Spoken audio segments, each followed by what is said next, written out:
Welcome to the podcast. I am Chris Graham, and we are talking today with Merritt Hale. Merritt is running for the Republican nomination to run for Congress in the 6th Congressional District, basically up and down the 81 corridor in Virginia. Primary coming up in about a week and a half or so. Merritt, welcome to the podcast. Well, thank you for having me. I'm excited to be here. So I'm sure first, we'll talk about your background in a moment.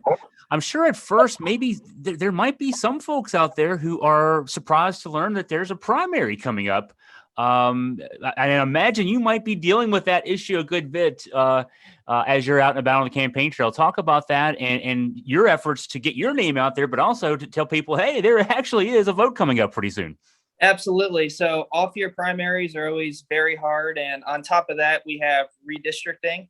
So there's new members of the 6th district, and there's a lot of confusion surrounding that. So getting out the vote obviously is the most important thing. That's how, our government gets better. And just getting the word out there is a big part of this process. Now, looking at your website, it looks like you entered the race back, February or so? We're talking about January. Okay.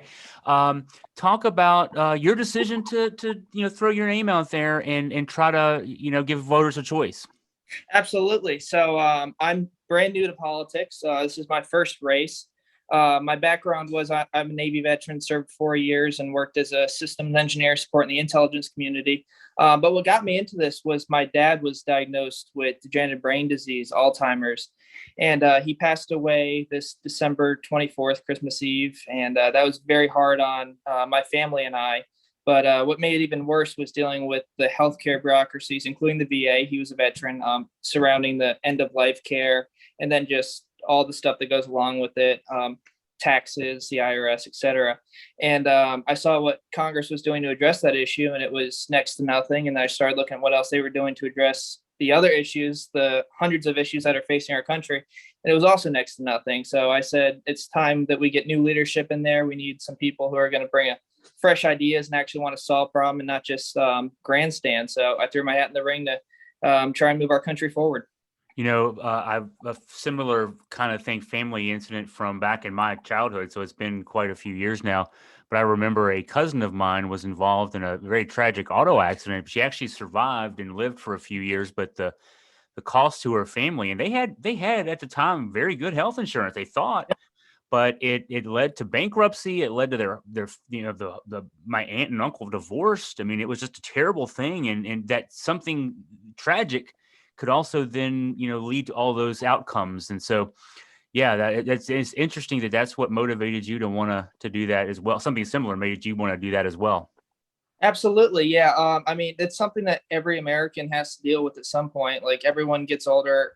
Everyone has somebody who they love who's going to pass on, unfortunately. And I think that's an issue actually where the Democrats have done a better job than the Republicans at being empathetic and addressing, the healthcare industry. And that's something we as a Republican Party need to address and show that, yes, we're the party that's conservative and small government, but at the same time, we're compassionate and want to take care of our people. So you're a University of Virginia graduate, right? Yes, sir. 2016. We talked before the hit record button there. I've got a few years on you as an EVA graduate, but I'm a fellow Who, so wahoo wah as far as that goes. And you mentioned that you served in the you commissioned you were in the Naval ROTC as a student at UVA, and then you served as a systems engineer. Talk about your service and also maybe what made you decide to go that route to serve in the military for a time. Yeah. So like I said, my dad was a 20-year Navy vet. He had a very rough childhood. I'll spare all the details, but basically he had a very rough childhood, and the Navy was what turned his life around. He went in as a 18-year-old. He had a great junior officer who gave him the structure that he needed.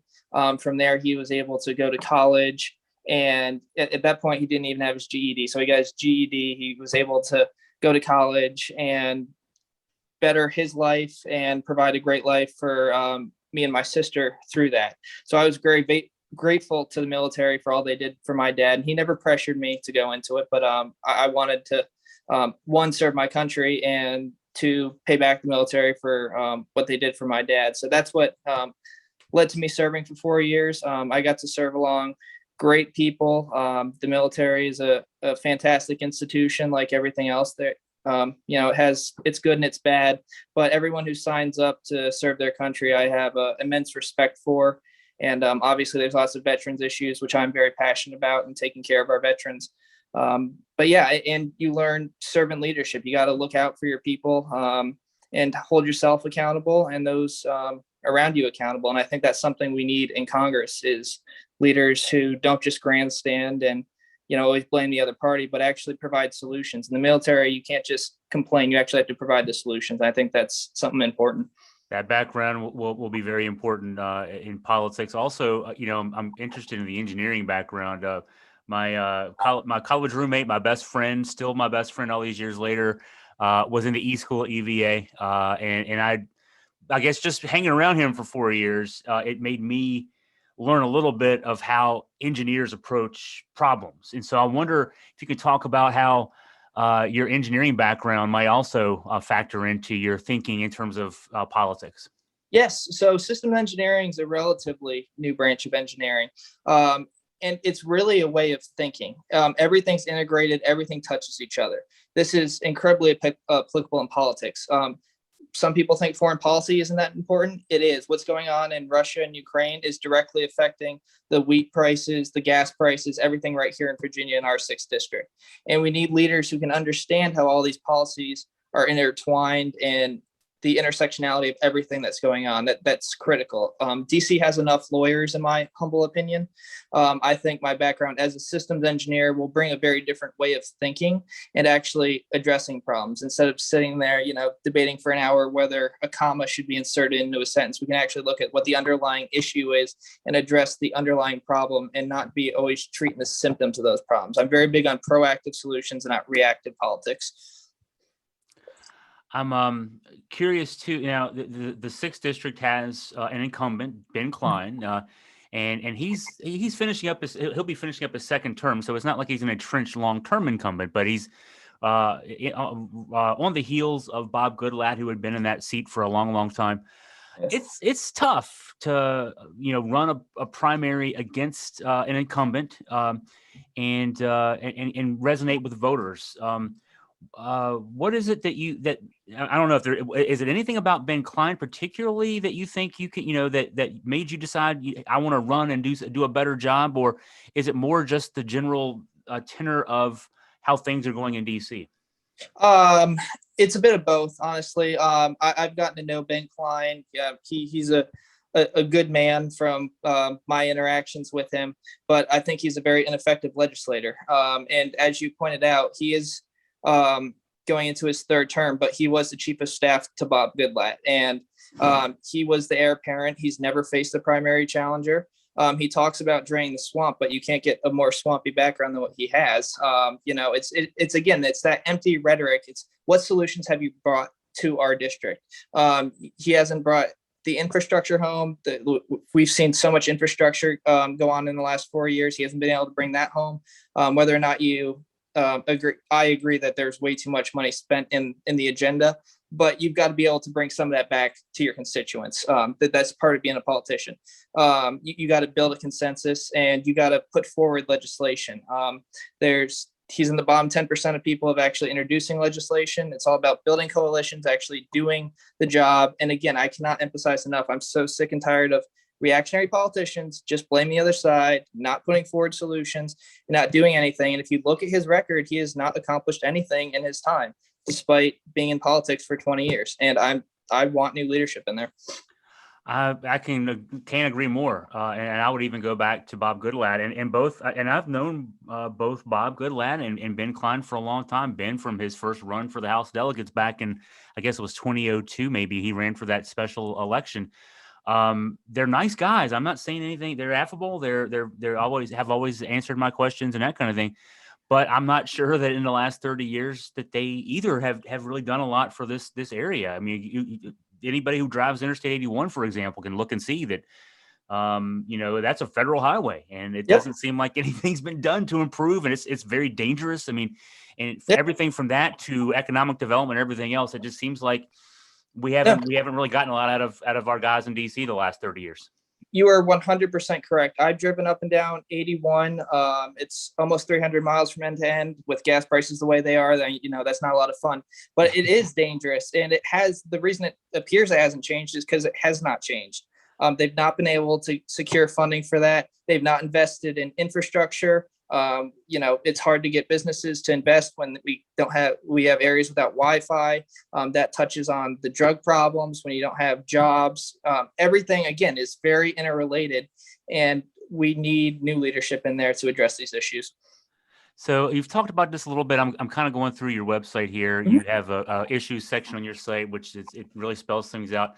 I want you to talk about the role of government. I mean, it sounds like a traditional Republican approach: best government, small government. Yep. Government should serve the people, not vice versa. Talk about your thoughts there and what you would do in that respect.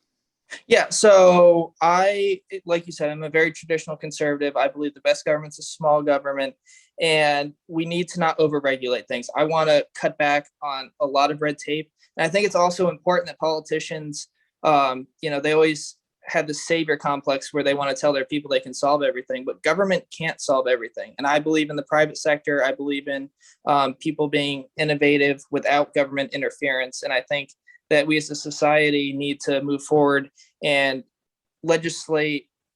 It's not the government's job to legislate morality. It's not the government's job to legislate almost anything. The government's job is to protect our people. That's why we have a military, provide infrastructure, and make sure that people are safe to the best of their ability. And if it's not covering those basic things that are in the Constitution, we probably shouldn't be involved in doing it.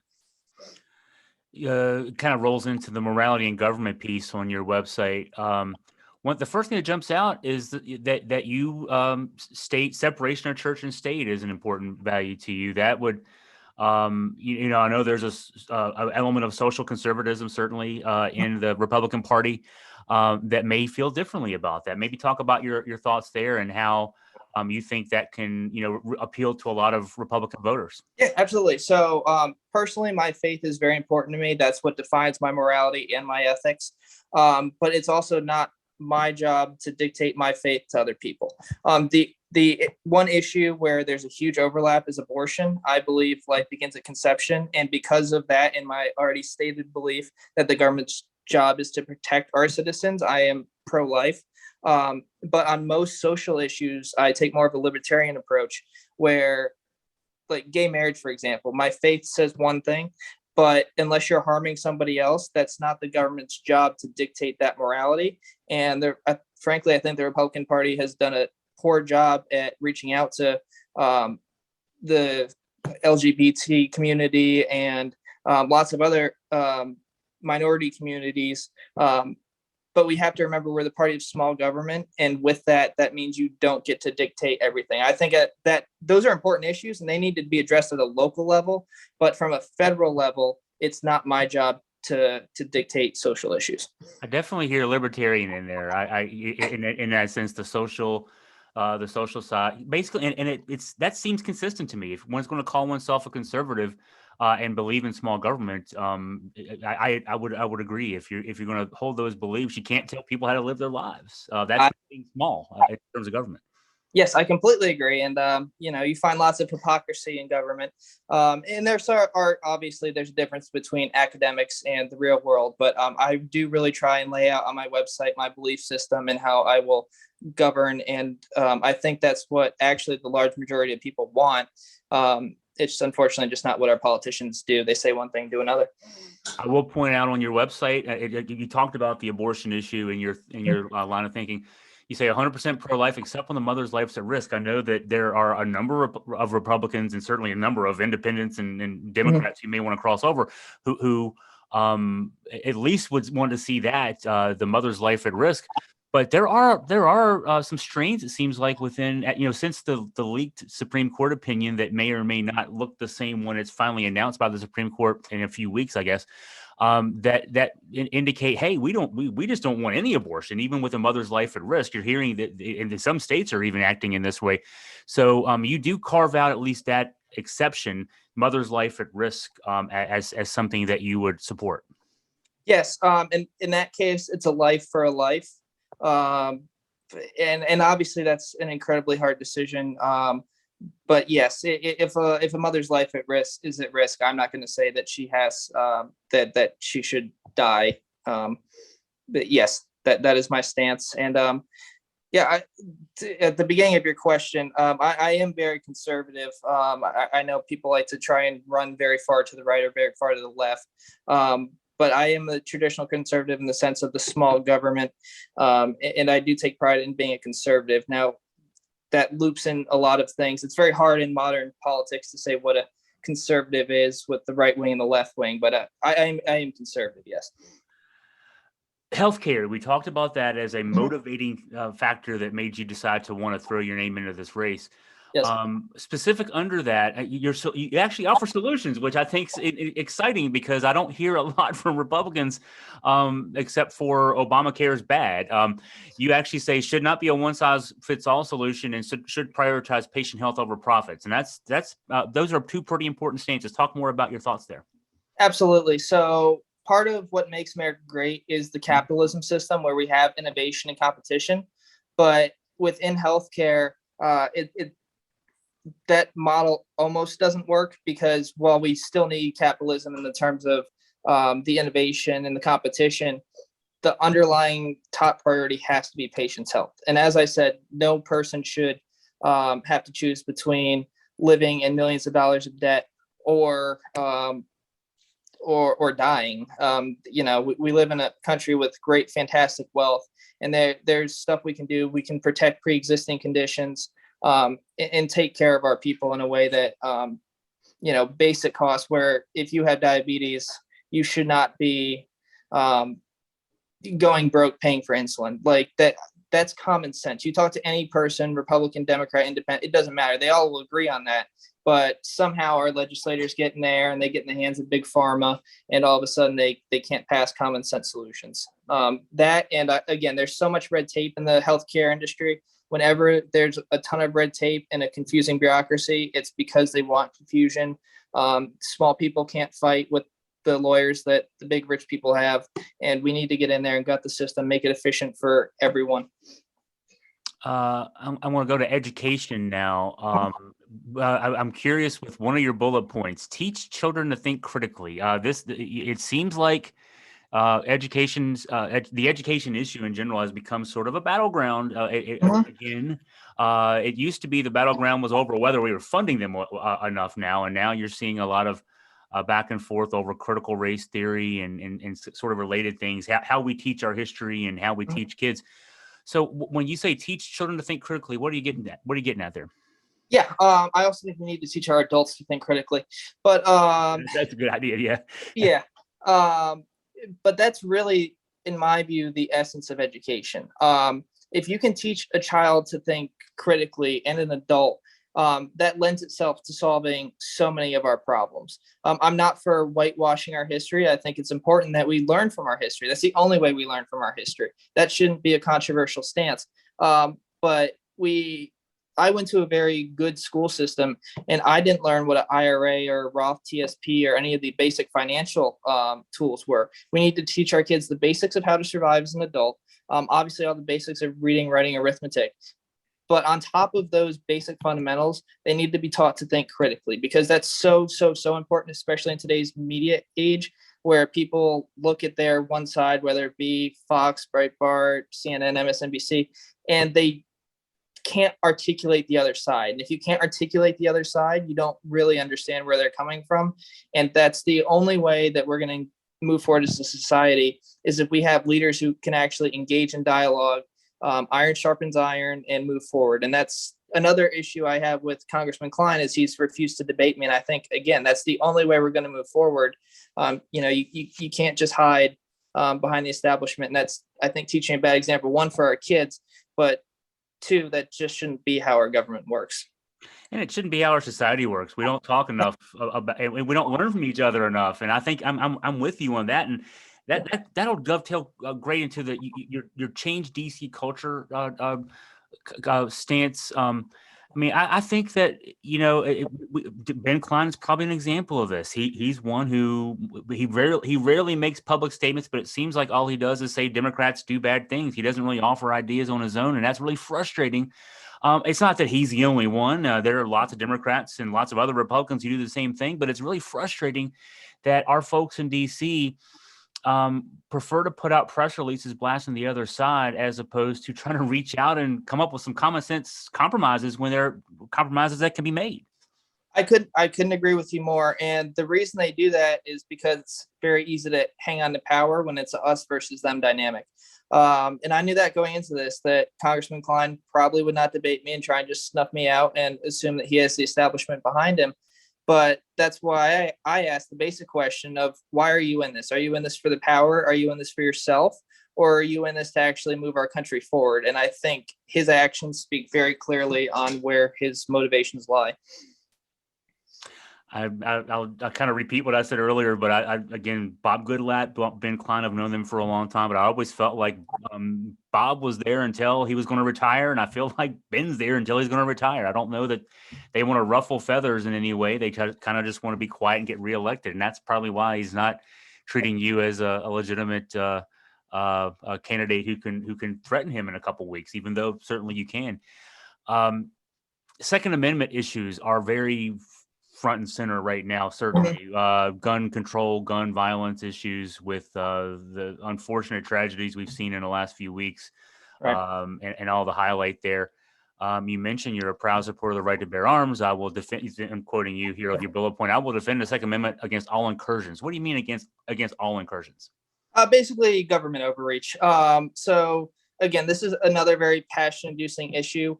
You spoke earlier to my libertarian tendencies. It's enshrined right in the Constitution. You have the right to bear arms. Of course, we need to solve the problem of gun violence. The problem I see with our legislatures on both sides, and this is more of a Democratic issue, is it seems like they want to pass something just to say they passed something. And again, I want to address the underlying issue. A lot of these laws that you're seeing put forward as solutions wouldn't have stopped any of the, unfortunately, any of the shootings that we've seen. And I think we need to address the mental health issues, because it's not necessarily the people who have mental health issues that can't get a gun. It's the people who can pass a background check, who look perfectly fine, and then have whatever happens where they snap and then carry out an awful tragedy. It's how do we stop that issue? And I don't know a great solution to that, to be honest with you. I will work, I can promise you this, I will work very hard with anyone in Congress to come up with a solution to that issue. But I think we need a lot more nuance to the discussion than take the guns or leave the guns. We need to come up with, how do we recognize when people are struggling, when they may potentially have a break, and how do we also protect gun owners' rights who are responsible, which is the incredible vast majority of gun owners. How do we have to make sure we protect their rights as well. Yeah, I hear. I mean, I don't disagree. I wrote a column this week about how, honestly, anything being considered by Congress now, background checks, and even the mental. I hear talk about mental health funding. One, we certainly need to do more in that realm, whether or not it has to do with guns or not. Mental health and physical health, medical health are should be treated equally important, and they're not. But at the same time, we talk about mental health related to guns, and then we don't, do enough to solve the problem. And I don't know either, though. I mean, it sounds like maybe you agree with this, that is it just people with mental health issues? I mean, I think sometimes people can just be of sound mind and still decide that, I don't like. I think it could go back to the DC culture and the culture of society in general. Right now, we don't want to talk to each other. We want to demonize each other. And so you have someone trying to assassinate a Supreme Court justice. Someone was arrested outside of Justice Brett Kavanaugh's house the other day. Yeah, You have people threatening AOC. You have people threatening XYZ person, right? And we don't want to listen. We don't want to engage. We just want to demonize and get rid of people. And guns are a great way to do that. absolutely. And I mean, society's always going to have bad apples. I mean, again, if you want to learn from history, like that's a very basic lesson, and that's just an unfortunate part of society. We're always going to have bad actors who want to bring harm onto other people. Yeah, yeah. And I sometimes I wonder if the change the culture thing might be a part of the solution here as well. So maybe they all kind of play together. Um, let's talk a little bit of foreign policy. You served in the military, so value our troops is very important to you in that respect. No endless wars. I think that's great. I mean, we just, I guess we're still embroiled whether we want to be or not. I know our troops were removed from Afghanistan last fall, but we sort of broke that and own it. And just like Iraq, I mean, a couple of wars that went on for a long, long time that really had no aim as they went on. Unfortunately, put a lot of our troops and a lot of people in those countries at risk. And in neither of those places were Russia or China, which seemed to be the places we needed to put our attention. And we drained our resources in two areas, and now we have the flare up in Ukraine, and certainly China is going to be something that we're going to be dealing with as the 21st century sort of Cold War eventually. I think Yeah. That just as the Soviet U.S. Conflict defined the second half of the 20th century. So I see, those are your bullet points, but I want you to talk more about that if you could. Yeah. So this is actually one area where Congressman Klein and I have some fundamental differences. Let's take the Ukraine issue, for example. Again, if you want to learn from history, you know that the Soviet Union was very boisterous in their rhetoric, and they would talk a big game. They said they had more missiles than they did, and you can learn a lot from the Cuban Missile Crisis in history. But knowing history and how it led up to the Russian invasion in Ukraine, we had to show strength leading up to that invasion. If we showed strength, Russia would have backed down. And Congressman Klein and President Biden both said, "Oh, if you go into Ukraine, we're not going to do anything." Well, congratulations, you just gave him the green light to go in there and do what he's doing now. So Congressman Klein took strategic deterrence off the table. That was a huge mistake. At the time, I also said, okay, there's going to be an invasion. Like, Congressman, use your platform to let the people know that there's going to be a disinformation campaign, that the economy is going to be very tumultuous, that gas prices are going to go up, that Russia is going to use their oil leverage to make prices skyrocket. We need to be energy independent. Like, let your people know. At least they can talk with their advisor and maybe, be like, oh, there's a rough market coming up. He didn't do any of that. All he did was say, "Oh, President Biden, led us to this." It's like, no, dude, you had the same exact policy as him. Take some responsibility. And then after we got involved in this, he just voted to spend $40 billion overseas. He's voted against a myriad of programs right here at home, funding veterans, support for the border wall, the baby formula shortage, so many issues right here in America. Against the post office, against infrastructure right here at home. All these issues where he says I'm an America First candidate, but you just spent $40 billion overseas, and all the programs I rattled off could have been covered under that $40 billion, which is, again, why we don't need reactionary politicians who don't understand what's going on in every issue interrelates. You can't just sit there and say Biden's at fault for inflation when you did the same exact you believe in the same exact policies he did that led us down that road. I'm curious. This is a tough question. It's an easy question for me to ask, tough one to answer about gas prices. Everybody is impacted by this. You mentioned this earlier. I'm sure on the campaign trail up and down this long district that we live in. You're feeling the pain as much as anybody else or more. So again, easy for me to ask, hard to answer. What can we do in the short term to deal with this and maybe longer term as well? Yeah, so we do need to be energy independent, and that's from a national security standpoint as well as an economic standpoint. We can't be reliant on other countries. You saw some of the solutions that were out there was let's get Iran to produce more reserves, or Venezuela. It's like, well, okay, those aren't guys that are necessarily good either. We have the capability and capacity to be energy independent ourselves. We were under President Trump. We're not under President Biden. And that is a big area where I think President Biden has let us down. We need to make sure that we're producing right here at home. I am for investing, in, or I want to see us move towards cleaner energy. But until we get to that point, and nuclear is where I'd like to see investments made. But until we get to the point where alternative energies can do that, and I think the private sector should be the one investing in those, not the government, we need to make sure that we are energy independent and have enough supplies for ourselves.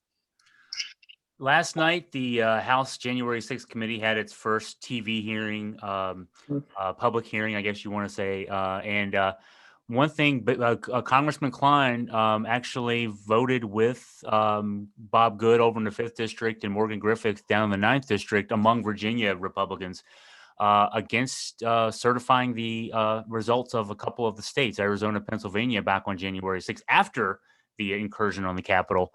I'm curious your thoughts on the 2020 election. Was it legitimate? And your thoughts on Ben Klein's votes in that respect.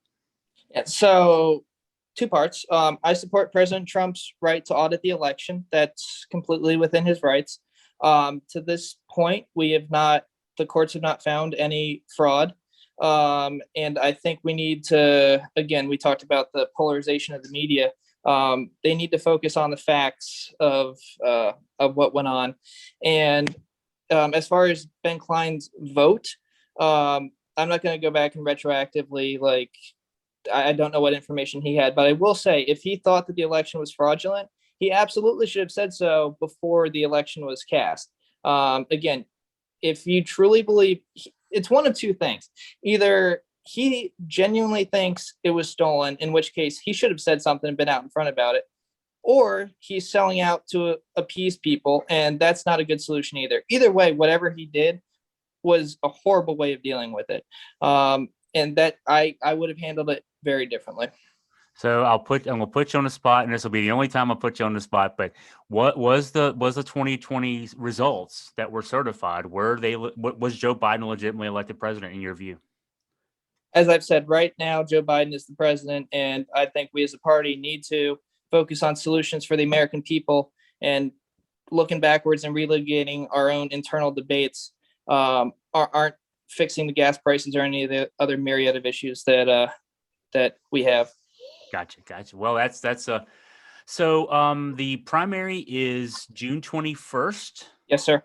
So we're talking on June 10th. So for people listening in the days after, what are your next 11, 12 days like here? So I'm doing some media appearances. I'm going to be out meeting as many people as I can. My biggest request for people, wherever you fall on the political spectrum, is please do your homework. Please look at my website, see what I stand for. If you have questions, reach out to me, reach out to my campaign. We will get back to you. But most importantly, people need to know June 21st, you can vote. You have the decision on who's going to represent you.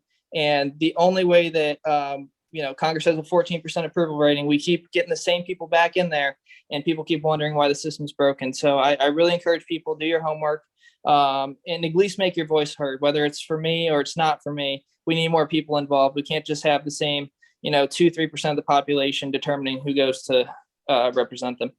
For our listeners on the podcast, our viewers on YouTube, the address is merrittaleforcongress.com. We will link to that various places as we post the video and the audio to this discussion. Well, Merritt, I want to thank you for your time and wish you the best of luck as the next few days roll on. Thank you very much, and thank you for having me. I really appreciate it.